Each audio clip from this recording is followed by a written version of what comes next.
नमस्कार छात्रों, स्वागत है हमारे इस यूट्यूब चैनल पर। छात्रों, आज की वीडियो में हम लोग 12वीं के भूगोल के अध्याय 8 परिवहन एवं संचार के लघुत्तरीय प्रश्नों को पढ़ेंगे और समझेंगे और याद करने का प्रयास करेंगे। इसमें कुल 15 प्रश्न हैं। एक एक करके सभी प्रश्नों को समझेंगे और याद करेंगे। तो चलिए चलते हैं अपने प्रश्नों को ओर। अगर ये वीडियो आपको पसंद आए तो वीडियो को लाइक कीजिएगा और अपने उन्हीं दोस्तों को भेजिएगा जो पढ़ने में रुचि लेते हैं। तो चलिए चलते हैं अपने प्रश्नों की ओर। पहला प्रश्न है, प्रश्न संख्या 1, पार महाद्वीपीय रेल मार्ग क्या है? पार महाद्वीपीय रेल मार्ग क्या है? तो पहले जो लिखा हो उसको पढ़ लेते हैं, उसके बाद समझेंगे। महाद्वीपों के आर पार बनाए गए तथा इसके दो सिरों को जोड़ने वाले मार्ग को महाद्वीपीय या पार महाद्वीपीय रेल मार्ग कहते हैं। एशियाई रेल मार्ग, ट्रांस साइबेरियन रेल मार्ग, कैनेडियन पैसिफिक रेल मार्ग तथा ट्रांस ऑस्ट्रेलियन रेल मार्ग। यानी बोला गया है पार महाद्वीपीय रेल मार्ग वैसे रेल मार्ग समझ लीजिए एक महाद्वीप है। एक महाद्वीप है, महाद्वीप के एक सिरा से दूसरा सिरा तक जो रेल मार्ग जोड़ती है तो इस रेल मार्ग को बोलेंगे पार महाद्वीपीय रेल मार्ग।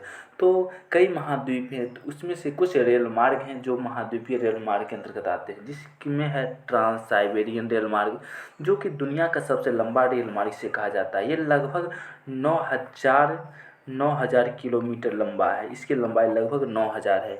उसी प्रकार कैनेडियन पैसिफिक रेल मार्ग और ट्रांस ऑस्ट्रेलियन रेल मार्ग, ये सभी जो है पार महाद्वीपीय रेल मार्ग के उदाहरण हैं।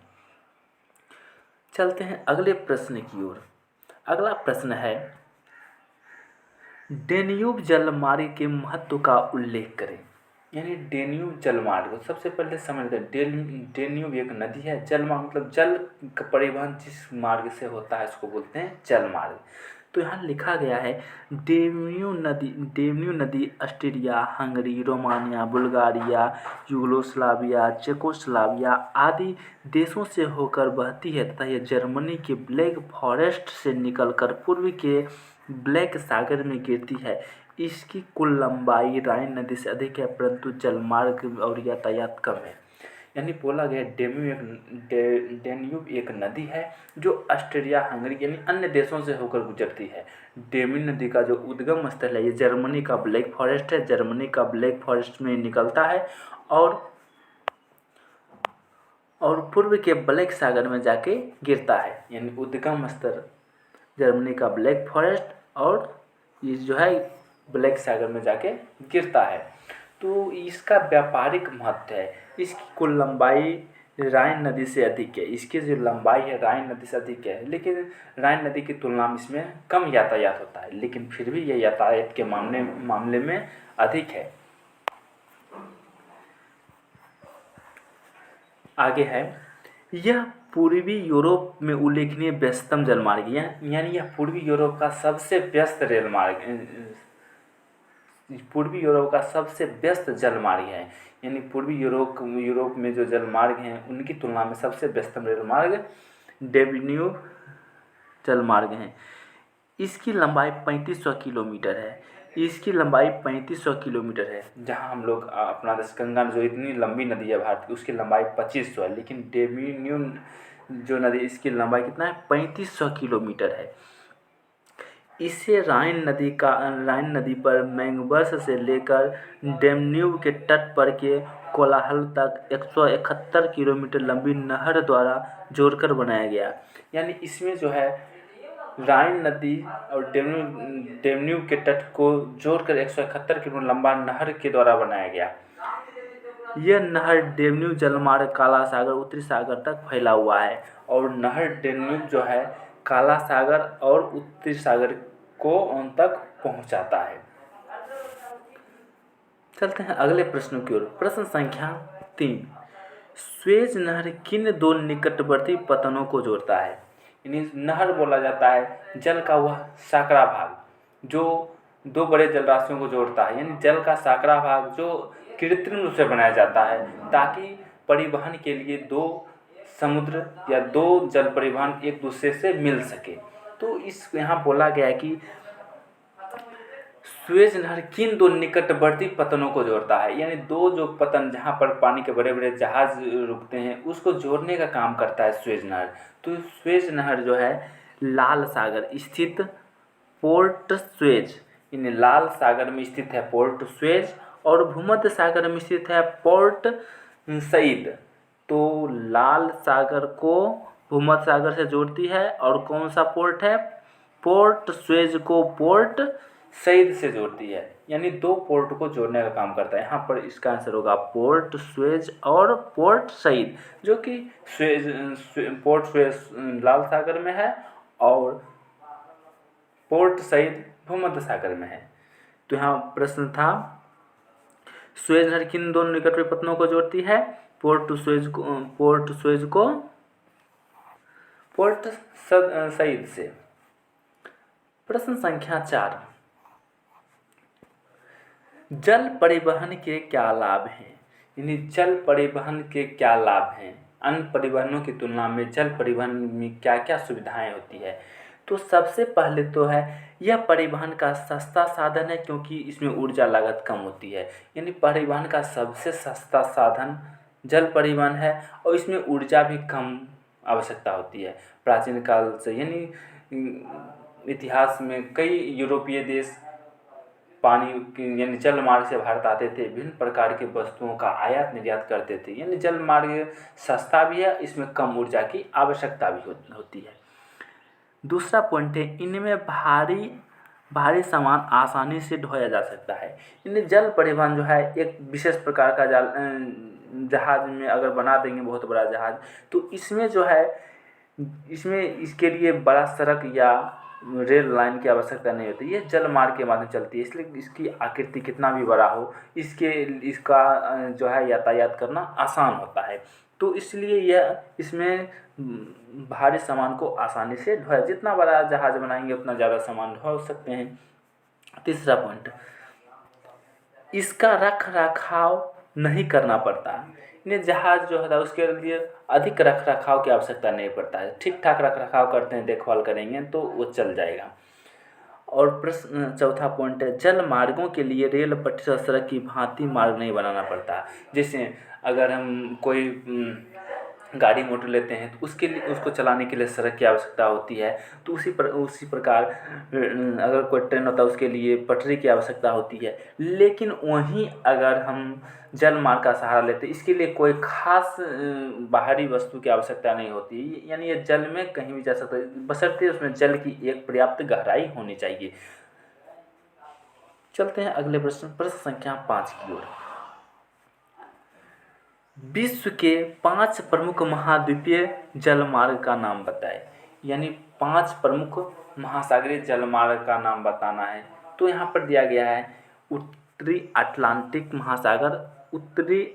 महासागरीय जलमार्ग, दक्षिण अटलांटिक जलमार्ग एवं प्रशांत महासागरीय जलमार्ग, सुएज नहर मार्ग और पनामा नहर मार्ग। यानी इसमें याद रखना बहुत आसान है, 2 नहर का नाम याद रखना है, सुएज नहर और पनामा नहर। तो सुएज नहर पनामा नहर के लास्ट में मार्ग लगा देंगे, सुएज नहर मार्ग और पनामा नहर मार्ग, और एक अटलांटिक महासागर याद रखना है। तो उत्तरी अटलांटिक महासागर मार्ग और दक्षिण अटलांटिक महासागर मार्ग, इस प्रकार 5 याद हो जाएगा। उत्तरी अटलांटिक महासागर, दक्षिण अटलांटिक महासागर जलमार्ग, प्रशांत महासागरीय जलमार्ग एवं सुएज नहर जलमार्ग और पनामा नहर, इसी को 2 बार रिपीट कर दिएगा, सुएज नहर मार्ग। इस प्रकार 5 महाद्वीपीय जलमार्ग का नाम है। प्रश्न संख्या 6, सुएज नहर। प्रश्न संख्या 6, सुएज नहर के महत्व का वर्णन करें। सुएज नहर के महत्व का वर्णन करें, यानी सुएज नहर का क्या क्या महत्व है। तो सबसे पहले तो सुएज नहर 2 जलराशियों को जोड़ने का काम करता है। यह लाल सागर को भूमध्य सागर से जोड़ता है, यानी लाल सागर में जो स्थित पोर्ट है सुएज पोर्ट, उसको सईद पोर्ट से जोड़ता है और इसकी लंबाई कुल 163 किलोमीटर है। सुएज नहर लाल सागर को भूमध्य सागर से जोड़ती है, इसकी कुल लंबाई 163 किलोमीटर है।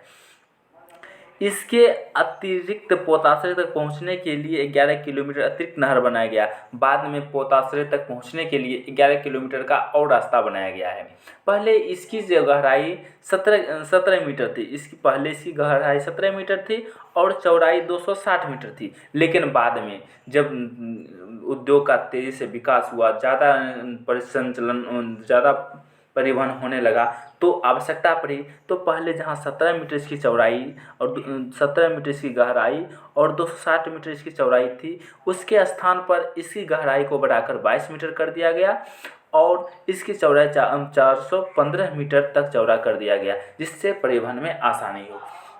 इस मार्ग में विशेष महत्व इस बात पर है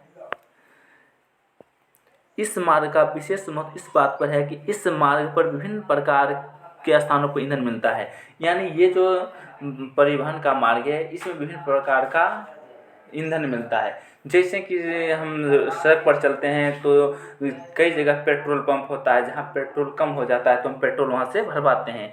तो वहीं यहाँ पर भी जगह जगह पर ईंधन का स्रोत मिलता है, जिससे पर्याप्त ईंधन प्राप्त किया जा सकता है। इंडोनेशिया, चीन खनिज तेल एवं पश्चिमी एशिया, यूरोपीय देशों में खनिज तेल व जहाज़ की मरम्मत बनाने की सुविधा उपलब्ध है। यानी जहाज़ को और खनिज तेल यानी पर्याप्त मात्रा मिल जाता है और जहाज़ में किसी भी प्रकार का टूट फूट होता है तो उसको मरम्मत के लिए भी सुविधा इस नहर के आसपास उपलब्ध है। और इस नहर का एक बात और है कि यह नहर बन जाने से भारत और यूरोप के बीच लगभग 7000 किलोमीटर की दूरी कम हो गई। यानी भारत यूरोप के बीच 7000 किलोमीटर की दूरी कम हुई, जिससे व्यापार में तेजी आई। चलते हैं अब अगले प्रश्न की ओर।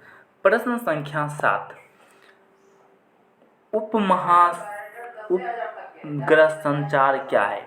उपग्रह संचार क्या है और उपग्रह संचार के 3 लाभ बताएं। यानी उपग्रह, सबसे पहले जान लेते हैं उपग्रह क्या है। इंग्लिश में इसको बोलते हैं सैटेलाइट। उपग्रह एक प्रकार सैटेलाइट है, सैटेलाइट जो अंतरिक्ष में भेजा जाता है। तो ऐसे तो पृथ्वी का उपग्रह एक चंद्रमा है, चंद्रमा पृथ्वी का एक उपग्रह है। लेकिन आधुनिक समय में कई कृत्रिम उपग्रह भेजे जा रहे हैं। जैसे भारत का भेजा गया प्रथम उपग्रह था आर्यभट्ट प्रथम उपग्रह था, भारत द्वारा भेजा गया। इसी प्रकार अन्य संचार उपग्रह, परिवहन, मौसम उपग्रह, इस प्रकार कई उपग्रह भेजे गए हैं। तो उसी में संचार उपग्रह भी भेजा गया। तो संचार उपग्रह का काम होता है कि संचार की व्यवस्था को संचालित करना, यानी विभिन्न देशों के बीच जो संचार का काम होता है उपग्रह के माध्यम से संचालित होता है। तो यहाँ बोला गया उपग्रह संचार है, उपग्रह के माध्यम से संचार की व्यवस्था आती है, इसको उपग्रह संचार कहते हैं। तो यहाँ संचार मानव जीवन के लिए अति आवश्यक है। अधिकतम लोग संचार माध्यमों का उपयोग करते हैं और कृत्रिम उपग्रहों का आविष्कार सार्वभौम संचार में इतिहास के एक नए युग में सूत्रपात हुआ। यानी कहने का अर्थ हुआ संचार का मतलब होता है कोई भी सूचनाओं को एक जगह से दूसरा जगह तक पहुँचाना। तो संचार में जब तक उपग्रह का खोज नहीं था तब तक संचार का एक ठीक ठाक व्यवस्था था। लेकिन संचार उपग्रह के खोज हो जाने से तेज़ी से मिनटों में अमेरिका का सूचना यहाँ और यहाँ का सूचना अमेरिका पहुँच जाता है और विभिन्न देशों के सूचनाओं को पहुँचने से तालमेल सही से बैठता है और विभिन्न प्रकार की सूचनाओं का सामंजस्य बैठने से देश के विकास में सहायता मिलती है। तो यहाँ उपग्रह के 3 लाभ, यहाँ इसके 3 लाभ क्या क्या हैं? तो सबसे पहला लाभ है संचार उपग्रह अंतरिक्ष में तीव्र क्षमता वाले प्रसरण का काम करती है। तो संचार अंतरिक्ष में तीव्र क्षमता वाले प्रसरण का काम करती है। दूसरा, इससे दुनिया के अलग अलग भागों में दूर स्थित केंद्रों में माइक्रोवेव संपर्क द्वारा एक दूसरे को जोड़ा जाता है।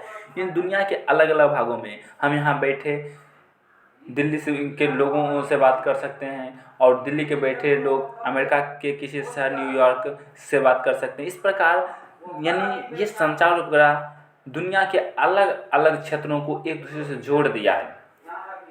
तीसरा पॉइंट है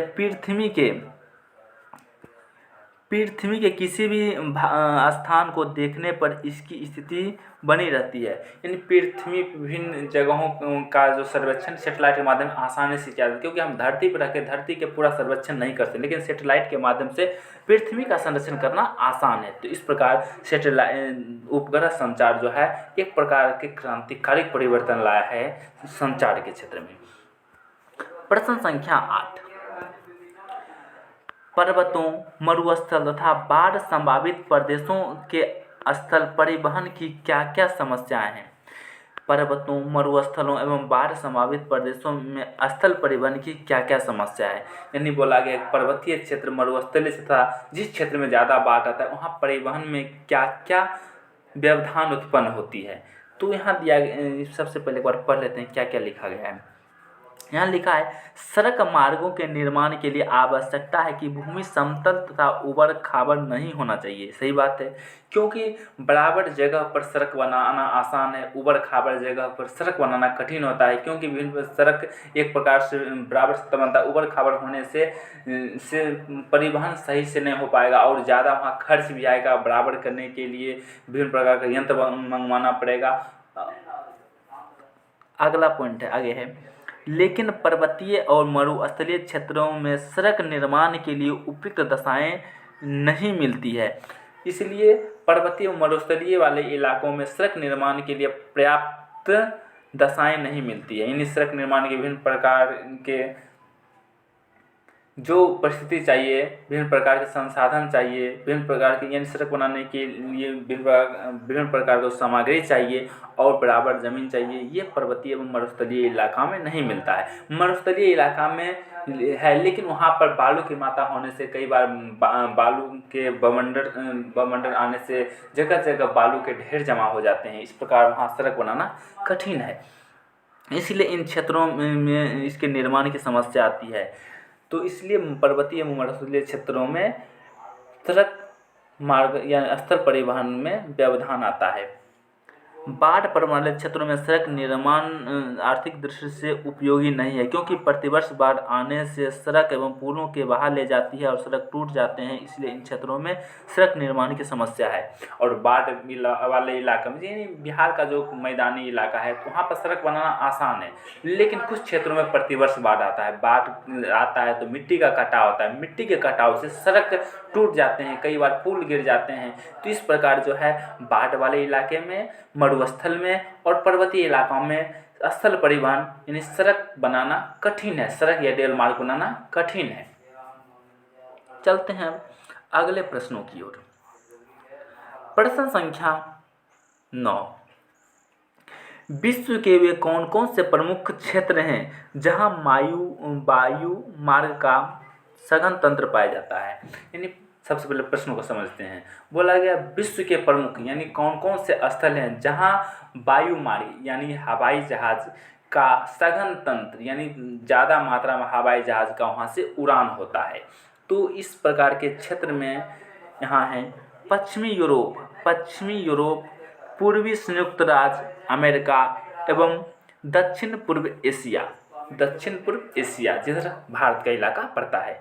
तो यहाँ सघन वायु वाले क्षेत्र में 3 क्षेत्र का उदाहरण दिया गया। इसमें पश्चिमी यूरोप जो महाद्वीप है उसका पश्चिमी इलाका, और संयुक्त राज्य अमेरिका का पूर्वी इलाका, और दक्षिण पूर्वी एशिया यानी भारत के एवं इसके पड़ोसी देश वाले इलाके। तो इसमें जो है अमेरिका अकेला विश्व का 60% वायु परिवहन उपयोग करता है। यानी विश्व में जितना हवाई जहाज का उपयोग होता है उसमें लगभग 60% अकेले अमेरिका के द्वारा उपयोग किया जाता है। New York, London, Paris, Amsterdam, Frankfurt, Rome, Bangkok, Mumbai, Karachi, New Delhi, Los Angeles आदि ऐसे केंद्र हैं जहां वायु मार्ग विभिन्न देशों को जाता है। यानी कुछ महत्वपूर्ण शहर का नाम दिया गया है, जिसमें New York, London, Paris, Amsterdam, Frankfurt, Bangkok, Mumbai, Karachi, New Delhi, Los Angeles आदि ये वैसे शहर हैं जहाँ पर वायु मार्ग यानी वायुयान बहुत अधिक मात्रा में चलता है। ये विश्व के अन्य विभिन्न देशों को में जाते हैं, यानी विभिन्न देशों के वायु मार्गों से जुड़े हुए हैं अथवा इन केंद्रों पर आते हैं। यानी विभिन्न देश जाते हैं और विभिन्न देशों से आते हैं। जैसे भारत से कोई व्यक्ति अमेरिका गया तो न्यूयॉर्क एयरपोर्ट पर उतरेगा, वहीं न्यूयॉर्क से कोई आएगा तो भारत में उतरेगा। भारत से अगर कोई जाएगा इंग्लैंड, तो लंदन एयरपोर्ट उतरेगा, लंदन से भारत, यानी एक प्रकार से जो एयरपोर्ट है, विभिन्न एयरपोर्ट एक दूसरे से जुड़े हुए हैं। और कुछ महाद्वीप जैसे अफ्रीका, रूस का एशियाई भाग, दक्षिण अमेरिका में वायु सेवा कम है, यानी कुछ देश ऐसे हैं जहाँ पर वायु सेवा बहुत कम है, जिसमें अफ्रीका, रूस और दक्षिण अमेरिका का इलाका आता है। चलिए चलते हैं अगले प्रश्नों की ओर। अगला प्रश्न है,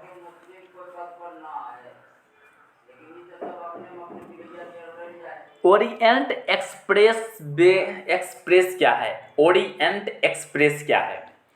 तो यह एक रेल मार्ग है जो पेरिस के इस्तांबुल तक जाता है। यह मार्ग में म्यूनिख, वियना, बुडापेस्ट, बेलग्रेड जैसे नगर स्थित हैं। यानी ओरिएंट एक्सप्रेस क्या है? तो ओरिएंट एक्सप्रेस एक प्रकार का रेल मार्ग है जो पेरिस के इस्तांबुल तक जाता है। कहाँ जाता है? पेरिस के इस्तांबुल में। और इस मार्ग में प्रमुख शहर म्यूनिख, वियना, बुडापेस्ट और बेलग्रेड जैसे नगर आते हैं। तो यहाँ इसका सीधा प्रश्न उत्तर होगा, ओरिएंट एक्सप्रेस क्या है? ओरिएंट एक्सप्रेस एक रेल मार्ग है जो पेरिस के इस्तांबुल तक जाती है और इसके रास्ते में जो जो शहर आता है, प्रमुख शहर का नाम लिख देंगे।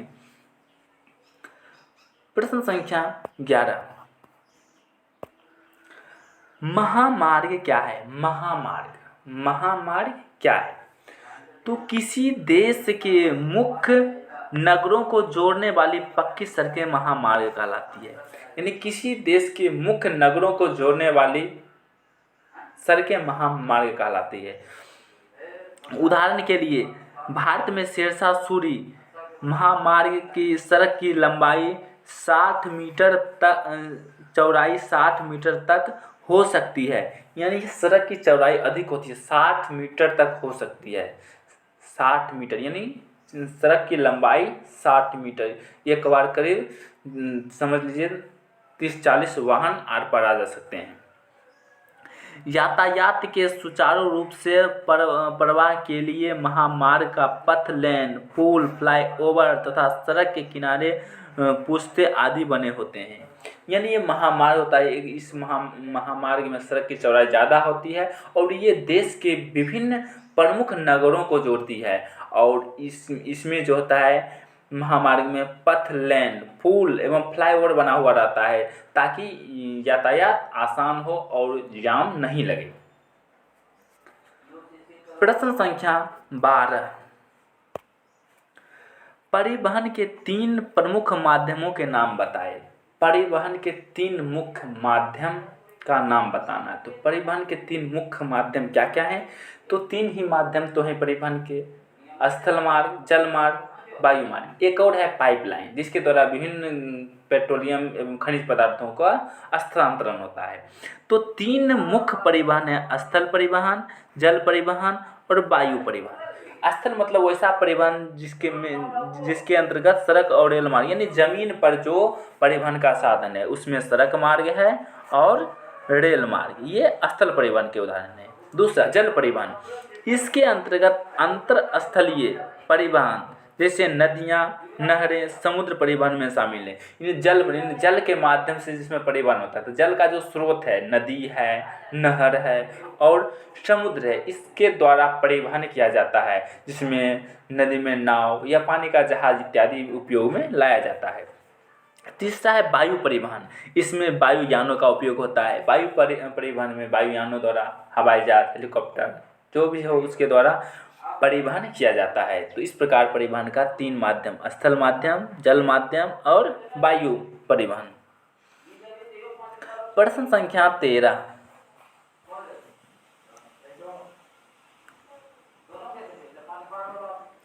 संचार, परिवहन तथा व्यापार में क्या अंतर है? यानी संचार, परिवहन और व्यापार में क्या अंतर है?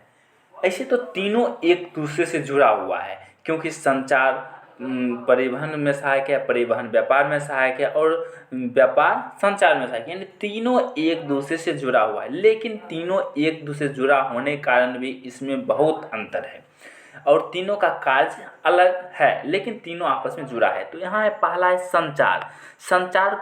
संचार के साधन एक स्थान से दूसरे स्थान को सूचना भेजता है। संचार के द्वारा सूचनाओं का स्थानांतरण होता है और प्राप्त किया जाता है। यानी संचार के माध्यम से एक जगह सूचना दूसरा जगह तक जाता है और दूसरा जगह से पहला जगह तक पहुंचाया जाता है। इसमें है डाक सेवाएं, टेलीफोन, फैक्स, इंटरनेट, समाचार पत्र, टेलीग्राम इत्यादि सूचना भेजने से प्राप्त किया जाता है। अभी के समय में व्हाट्सएप, फेसबुक इत्यादि भी आ गया है जो संचार के साधन के अंतर्गत आ सकते हैं। दूसरा है परिवहन। परिवहन क्या होता है? परिवहन से अभिप्राय मनुष्य की आवश्यक उपयोगी वस्तुओं को एक स्थान से दूसरे स्थान तक ले जाने की प्रक्रिया। परिवहन यानी यातायात के माध्यम से उपयोगी वस्तु को एक जगह से दूसरा जगह तक ले जाना परिवहन कहलाता है। हम कोई भी वस्तु को हम मंगवाते हैं तो वो परिवहन के द्वारा ही पहुंचता है। समझ लीजिए हमको एक बहुत बड़ा टीवी चाहिए, तो टीवी लाने के लिए हम बाज़ार से उसको वाहन पर ला देंगे, उसके द्वारा फिर घर तक पहुंचेंगे। इस प्रकार जो वाहन एक प्रकार परिवहन का साधन हो गया। तो परिवहन स्थल, जल एवं वायु द्वारा विभिन्न प्रकार के वाहनों द्वारा किया जाता है। परिवहन के 3 साधन अभी पिछले प्रश्नों में पढ़ चुके हैं। परिवहन के जल मार्ग, वायु मार्ग और स्थल मार्ग।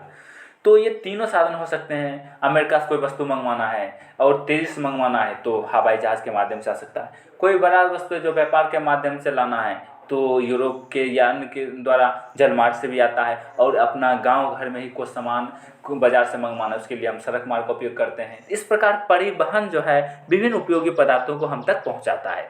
कभी कभी परिवहन के रूप में पशु एवं स्वयं मानव का भी उपयोग होता है। जैसे परिवहन के रूप में हम लोगों को समझिए पटना जाना है, तो पटना जाने के लिए हम लोगों को क्या चाहिए? पटना जाने के लिए हमको गाड़ी या तो ट्रेन का सहायता लेना होगा। तो गाड़ी एवं ट्रेन जो है एक प्रकार से परिवहन का साधन हो गया है और इसमें हम मानव उसका उपयोग कर रहे हैं। पशु को भी ले जाने का यही तरीका है। तीसरा है व्यापार, ट्रेड। यानी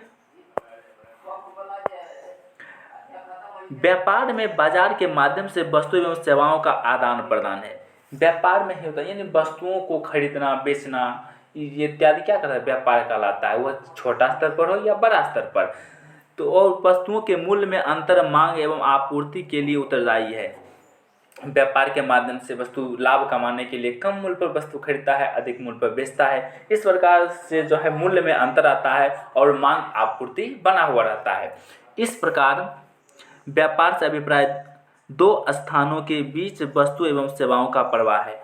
व्यापार का अभिप्राय 2 स्थानों के बीच वस्तु और सेवाओं का प्रवाह।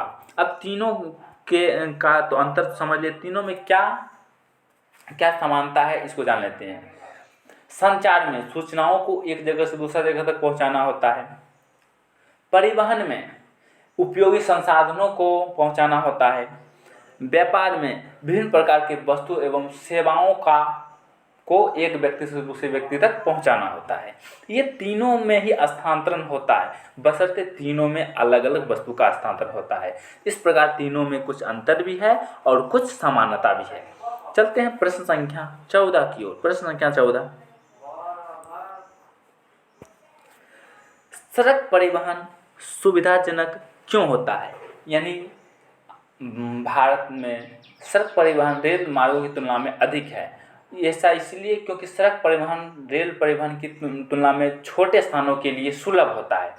इसमें क्या क्या सुविधाजनक है इसके बारे में पढ़ते हैं। सड़क परिवहन सुविधाजनक है। सड़क परिवहन सुविधाजनक है क्योंकि पहला पॉइंट है, सड़क परिवहन अपेक्षाकृत सस्ता है।